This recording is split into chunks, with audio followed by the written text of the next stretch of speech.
Zaxby's. Make this the summer event in Waynesboro. 2.9% financing available. New Ram Bighorns and Laramies, 2.9% APR, up to 72 months. Good to go, Waynesboro.com. Welcome to the place where store... Big city selection with hometown prices. Plus, every pre-owned vehicle is backed by J.D. Power's Platinum Warranty. Choose the exact vehicle you want and we'll deliver it within 500 miles. Take a short drive on Highway 25 to save time and money. The legend of Zaxby's is saucy. Zaxby's. You're watching News 12 on your side. From the station that's on your side, this is News 12 at 6 o'clock.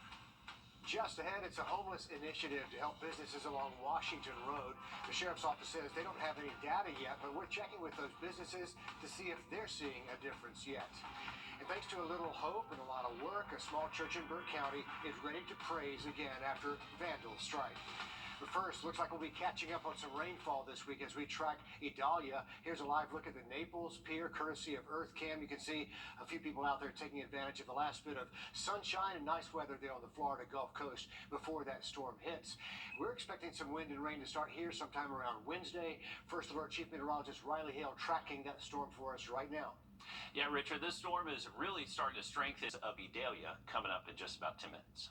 Thanks a lot, Riley. Here at home, clear skies for now, but when the clouds do move in later this week, we wanted you to know what exactly to expect. The National Hurricane Center has a model every year with dozens of variables attached to it. It's something we see every hurricane season. First Alert meteorologist Emily Acton is here to shed some light on the cone of uncertainty. Yeah, Richard, it can be confusing at times. The most common misconception is the cone is the exact size and the exact path of where the hurricane is forecasted in. While the path is pretty close, anywhere in that cone of uncertainty can be where we see the center of the storm. So hurricanes are miles and miles and miles wide, so just a little bit of a shift could mean the difference between you being on the right side or the left side of the hurricane itself. So that's something to take in consideration. We take all of the models and we call them a spaghetti plot as they shape into the cone of uncertainty, or rather the cone of uncertainty kind of forms after those spaghetti plots there. So nonetheless, that's not the exact size of the storm. That's just showing you, hey, this is the direction that we're going in. The center can be as far left as the left line or as far right as the right line in the cone. So just be aware of that there. And the cone starts to get smaller the closer to the actual time. So if we have it mapped out for the next 5 days, day 1 and 2 going to be a lot smaller than day 5, because that's when we have a lot more uncertainty whenever it gets a little bit further away. So that's why you kind of see the cone expanding, and sometimes that leads us to believe, oh, the storm's getting bigger. That's just showing we're not as certain where that center is going to be there. So it's a little bit confusing, but we have it all wrapped up for you guys here. Something we'll be watching carefully all week long. Emily, thanks a lot. We're now 1 month into the homeless initiative for the Washington Road I-20 corridor. Since it started, more than a dozen businesses, local organizations, and the Marshal's Office have joined this cause. And now some are wondering what progress or results we've seen so far. Craig Allison joins us live from Washington Road. So, Craig, what have you learned about all this? That's right, Rick. Regardless of how any of them like the ordinance, all of them can agree that the more attention, the better. Some say it's still a work in progress. We have had a few incidents since our last talk, but other than that, it definitely seems to have slowed down a lot. Others are more than thrilled, where that they say brought drugs and nudity into their parking lot is now a safe space. It has been cleaned up substantially. I haven't seen anything. I usually see people hanging around in our parking lot at night. Now others want to add into the effort. Augusta Commissioner Sean Frantum wants to bring in a new panhandling ordinance before city leaders that mirrors Columbia County's. It takes on more warnings and citations in public spaces. Most of the calls that we have are people, requesting money, buy a sign, Some have signs that will say, hey, we'll work for food, we'll work for money. Those are what we deal with mostly. And while they wouldn't go on camera, the owner of Two Boys Pizza and Grill we talked to a month ago says they'll be moving their business off of Washington Road in the next 4 to 5 months before this issue closes them permanently. And that new panhandling ordinance will be brought up before city leaders at tomorrow's Augusta City Committee meetings. Now, 2 open records requests that we filed reveal that the Richmond County Sheriff's Office hasn't been collecting any data on this initiative for Washington Road I-20. But when we did reach out to the Richmond County Sheriff's Office, they directed us to a new podcast that they put together, which talks about them bringing in the Marshal's Office into this program. In Augusta, Craig Allison, on your side. I know it's a big challenge for that busy corridor and the neighborhoods nearby, but Craig, for anyone looking for housing help, there is help out there. Where should people go? That's right, Richard. So the Salvation Army Center of Hope wants everyone, if you see a homeless person or you're a nonprofit homeless organization, to direct the homeless to their place in downtown. It directs homeless people towards one place where those resources are available rather than spreading them throughout Richmond County, which is how they're trying to combat this issue. They said that at Brynwood's community meeting within the past month. Craig Allison along a very busy Washington Road for us this evening. Craig, thanks. A North Augusta councilwoman and Mayor Pro Tem Jennifer McCauley charged with DUI after being pulled over Friday night. North Augusta Public Safety says she was driving without headlights and ignored a stop sign over at East Avenue and Woodlawn in North Augusta. The incident report says she admitted to drinking a couple of margaritas earlier in the evening. Police say she showed other signs of being impaired. In a statement to us, McCauley says she pulled into her driveway where an officer approached her and accused her of DUI. McCauley says this matter will be resolved in a courtroom where citizens have the right for it to be resolved. Her bond set at $1,200. We've already seen Republican presidential candidates on the national stage last week, and now we're getting to hear from Democratic candidates. Marianne Williamson in our area today attracting supporters. As Taylor Martin tells us, Williamson is focusing on the future. Democratic candidate Marianne Williamson says her goal is to get America back on the right track, starting her speech off reflecting on the civil rights movement. Much was achieved, but much was left to be achieved. Focusing on how far the country has to go. Today, on the 60th anniversary of Dr. King's speech, I think it serves us not only to honor what was, but to dedicate ourselves to continuing the dream, to doing in our time what other generations so bravely did in theirs. Student loans, health care, homelessness, and wages were all topics of discussion today. We need tuition-free college. We should cancel those college loan debts because they should never have existed. We need guaranteed paid family leave. Today, Williamson signed books, took pictures with her supporters, and took their questions. One person asked what would be first on her agenda if she wins. First thing I do, cancel the Willow Project. Second, deschedule marijuana from a Schedule I drug. And let everybody who is in federal prison on a marijuana-related charge out and their records expunged. And overall, I'm running for president because I believe it's the job of our generation to turn this ship around. Reporting in Aiken, Taylor Martin, on your side. The other Democratic candidates include President Joe Biden, of course, and Robert F. Kennedy Jr. Well, after a deadly shooting in Rennes, the Jefferson County Sheriff's Office is offering a $5,000 reward for any information about recent gun violence there.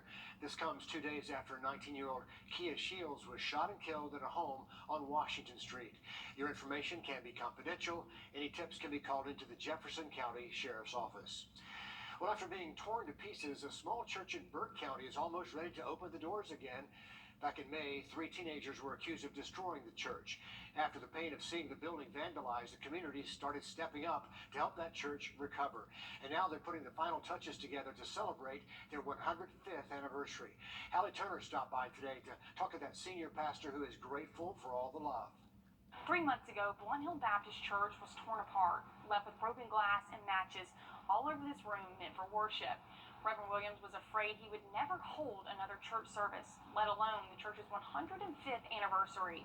But thanks to complete strangers, he's gaining faith again.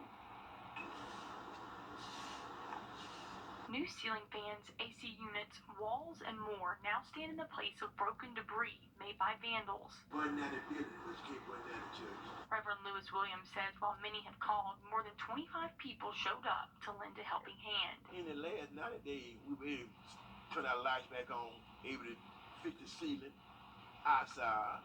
We ain't got that one yet, but we thank God we got what we got. He says these strangers have become family. It feels good if folks show the love they had for me. And God has blessed us so much.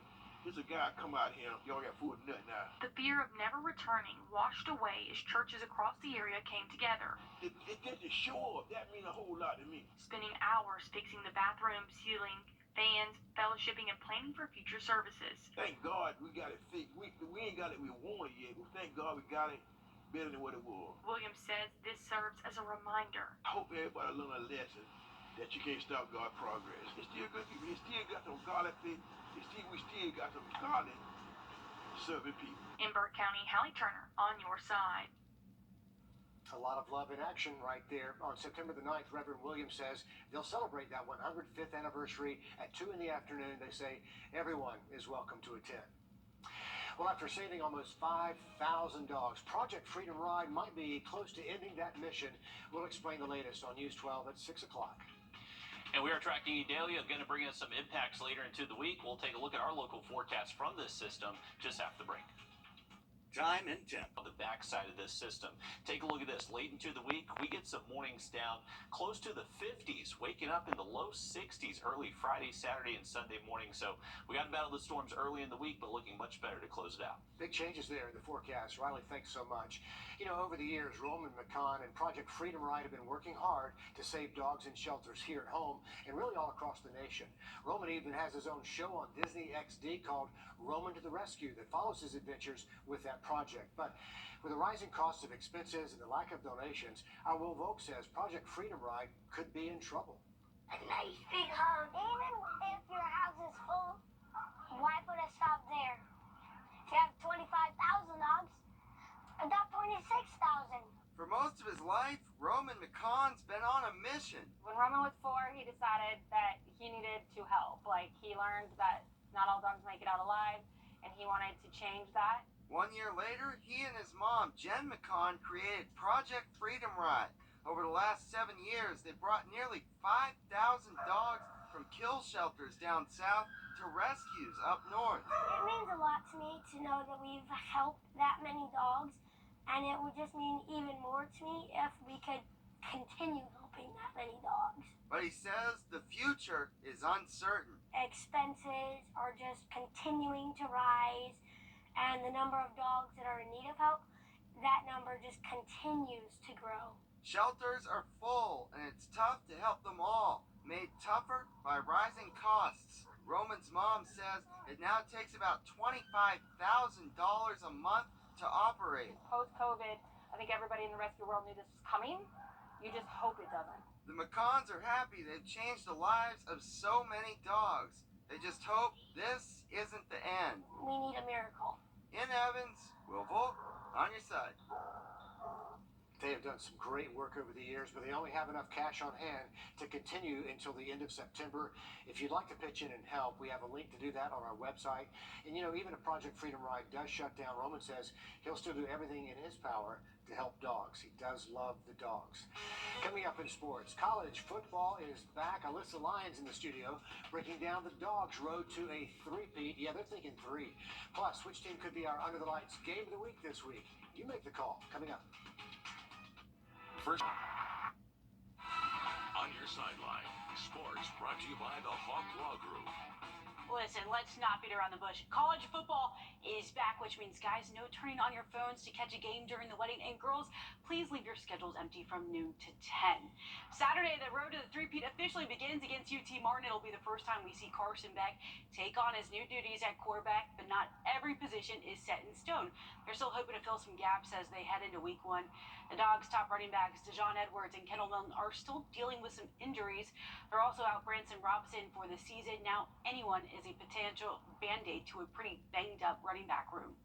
Well, we're looking at everybody running back. We're going to try to find the best way possible to get the ball in the hands of the playmakers. The way offenses are nowadays, you can get your touches a lot of ways. And we've got a lot of plays that involve perimeter blocking, direct runs, perimeter runs. I mean, as a defensive coach, every offensive play has 3 plays on it. Tight end Brock Bowers said he wouldn't mind getting some reps at running back. Wide receiver Dylan Bell could be an option there too. Told you over until Saturday, Friday night, we'll have our under the lights coverage on deck for you. You get to pick our game of the week, so here are your choices. North Augusta will be at Lakeside. Midland Valley will be visiting the Bluff. Greenbrier welcomes Evans, or maybe you want to see Braylon Staley go against his former team. You have until Thursday, so scan that QR code and pick. Yeah, hopefully the weather will be a lot nicer this coming Friday than it was last Friday. Okay, you may be able to buy THC oil right here in the area. According to their website, True Leaf Georgia, setting their sights on Evans near the Academy Sports on Washington Road. That company is one of 2 in the state approved in 2022 by the Georgia Access to Medical Cannabis Commission for cannabis oil dispensing licenses in the state.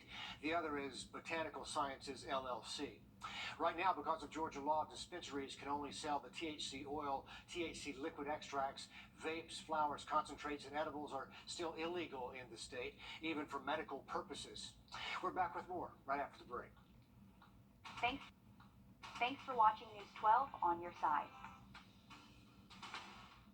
When you've been hurt